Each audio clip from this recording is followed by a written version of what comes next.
Read by Dale Grothman. The Door of Doom by Mary Sharon. Minerva Langdon listened to the regular breathing of the man in the bed, and then, satisfied that he was asleep, slipped out of bed and stole across the room to her dressing table. Noiselessly opening the drawer, she took out a small glass jar and tiptoed over to his bed. Looking down upon the sleeping man, her lips curled contemptuously. Minerva Langdon felt secure in the knowledge that she could do the thing she had planned without fear of discovery. An item in the morning newspaper had assured her that the time for retaliation upon the man she hated had arrived. That this man was her husband, and that she had promised to love, honor, and obey him, mattered not at all. Dr. Langdon was his wife's senior by 15 years, and he worshipped her with heart and soul. Yet his love for her had not prevented him from joining an expedition to Africa for the museum. Upon his return 18 months later, he learned that the heart of his beautiful wife had not grown fonder in his absence, at least not for him. He had been supplanted in her affections by Richard Monstrous, a man of the world, globetrotter, and accomplished lover. Minerva made no attempt to conceal her love for Monstrous, and soon after her husband's return, she asked him for a divorce. Langdon refused, thinking that the affair might prove a fleeting infatuation, and he would be able to regain her love. The Langdon house was a large, old-fashioned colonial mansion, surrounded by a grove of trees, which quite obscured it from the highway. Since they had spent their brief honeymoon here, Langdon hoped the memory might aid him in his efforts to regain the love of his beautiful, Titan-haired wife. But Minerva repelled all his advances and made it plain that his very presence was hateful to her. Langdon wandered disconsolately about the grounds of his estate, accompanied by Hugo, a giant ape that he had brought back from Africa. Denied the love of his wife, the doctor sought solace in the company of the beast, which plainly loved him as much as it is possible for an animal to do. Wherever the doctor went, Hugo accompanied him. Sometimes he would walk upright and clutch the doctor's hand, much as a child would have done, but more often he scrambled along at the doctor's heels in his peculiar shuffling gait. The sight of the ungainly beast served to heighten the aversion Miranda felt for her husband. One warm afternoon, Langdon was dozing in the hammock when the sound of voices nearby aroused him. He sat upright as he recognized the low, throaty voice of his wife, in earnest conversation with Monstrous. Not caring for the role of eavesdropper, he stepped boldly around the shrubs, which had concealed his presence. The tableau which greeted him brought an involuntary cry to his lips. Minerva coolly disengaged herself from the arms of Monstrous and stepped back. The air was electric with possibilities. No one spoke. At last she tamed her head back defiantly. "Well?" she challenged. "Very well," the doctor told her as he took a step forward. Monstrous was pale. The situation had reduced him to a cataleptic state. He watched Langdon advance upon him, aware of his intentions, but, like a bird hypnotized by a snake, unable to move. Minerva gave a little cry and ran between them, but Langdon brushed her roughly aside and leapt at Monstrous, drove his right flat squarely into his face. Monstrous crumpled up and lay in a heap. Minerva screamed and dropped down beside him. Langdon dragged her to her feet. "None of that." His voice was like the snap of a lash. "I've acted pretty white, up to now. As long as you are under my roof, you will observe the letter of the conventions, if not the law. Go to your room." Monstrous stirred and sat up, a look of wonderment on his blood-streaked face. Hugo seemed to enjoy the scene, almost chuckling to himself. As understanding came to him, Monstrous rose and awkwardly brushed off his clothing. Minerva glared at Langdon and rubbed her reddened wrists. The doctor took out his watch. "I'm going to give you a coward's opportunity, Montrose. You should be able to make it to the gate in 8 seconds.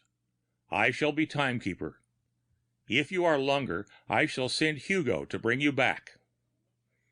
Montrose gained courage from the sympathy that flashed from the woman's eyes. "See here, Langdon," he began. The doctor held out his watch. "You are wasting time, Montrose, unless you wish Hugo to give you a round. I'm beginning to count. 1." Montrose did not linger. One look at the grinning ape sent him flying. He did not make a pretty picture as he fled to safety, and Minerva put another mark down against her husband. She shook her clenched hand in his face. "Beast! How I wish I were a man!" A peculiar noise sounded behind him, and Langdon whirled just in time to prevent Hugo leaping at the enraged woman. He called the ape by name and made a clucking sound with his tongue, which Hugo seemed to understand, for he sat back on his haunches. Red fire rimmed his eyes, and he gibbered and gesticulated angrily at the woman. Minerva fell back aghast at the intensity of the beast's hatred. Completely unnerved by the experience, she allowed Langdon to lead her to the house. Safe inside, she withdrew from the support of his arms and spoke abruptly. "I'm going to demand that you get rid of that ape, or chain him up while I am here. Hugo would not harm you under ordinary circumstances. He believed you intended to harm me." Minerva shrugged her shoulders. "Very well, I shall leave tonight." The doctor betrayed no feelings at her announcement. "I have not yet given up my chance to regain your love. A divorce would be contested. A husband has some rights, and any court would allow that I have not overstepped mine." Minerva drew herself up full height. "And a wife does not need to be imposed upon by a ferocious ape. Unless you chain that beast up during the night, at least, I shall not remain another minute." Langdon bowed. "Very well. I shall see that he is chained." And that had ended the episode, but Minerva did not forget the events of the afternoon. And then she read an item in the Morning Tribune, which stated that Philip Mendoza, a gardener on the Holbrook estate, which joined the Langdon property on the south, had succumbed to an attack of influenza. There was nothing startling about the announcement, but to Minerva it seemed a lightning stroke of fate. For Philip Mendoza shared with her a secret which no one else in the whole world knew. During her husband's absence, Minerva had hired Mendoza to build a cement vault in the basement of her home, in which she was storing gold against a possible elopement. She had bound the superstitious Mexican by strange and solemn oaths, until she felt secure in the belief that the knowledge of its existence would never pass his lips. And now it could not, for those lips were silenced forever. Minerva had trusted her secret to no other living being, not even Montrose himself. She had exchanged her jewels and many of her other personal belongings for the gold which now reposed safely in the vault. After she read the item concerning Mendoza's death, the thought of murdering Langdon and hiding his body in the vault occurred to her, but Minerva knew she could not do it. She was not lacking in physical courage, but the idea of murder seemed too revolting. However, the suggestion would not down, and at length she hit upon a plan of chloroforming him and placing him in the vault alive. After she had decided to do the deed, she could hardly wait for night to come. The day seemed propitious, for her maid-of-all-work was going to attend a dance at the village, accompanied by the Langdon gardener. That night she secured a jar of chloroform, and, satisfied that he was asleep, cautiously lifted the lid and extracted the sponge. As if warned of the approaching danger, the doctor moved and threw up his arm. Minerva watched him dispassionately, smiled cynically as she heard him mumble her name. When his breathing became regular again, she held the sponge tightly over his face. It was the work of a moment to overpower the sleeping man. When he relaxed and fell back on the pillow, she turned on the light, and her face beamed with satisfaction as she assured herself that the worst part of her work was done. She knew that he was good for half an hour at least, but she must hurry if she would finish her plan. With a flashlight, she started for the basement. With superb coolness, she hummed a little song as she felt her way downstairs. On the landing, she stopped and listened. She thought she heard someone following her, but even as she listened, she knew this could not be. She hesitated only a second, and then, dismissing her feeling of uneasiness, groped her way down the cellar steps. As she pushed open the cellar door, she stopped again and listened. Some subtle turning of danger carried to her subconscious mind, and she heeded it without thinking. Her sixth sense told her that danger hovered behind her. A board on the stairs above her creaked slightly. She turned her flashlight toward the spot, but there was nothing. She thought she heard a rat scurry across the floor in front of her, and, making a grimace, she picked her way daintily toward the far corner. She kept close to the wall on her right because she dreaded passing close to the spot where Hugo was chained. She experienced a feeling of repugnance at the thought of being so near the ugly beast. The silence was oppressive.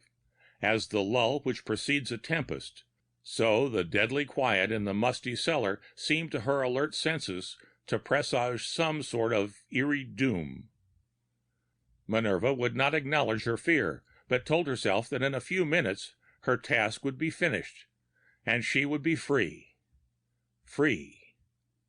The word held a world of meaning for the woman who had toyed with the idea for months, until eventually nothing else seemed of any moment to her.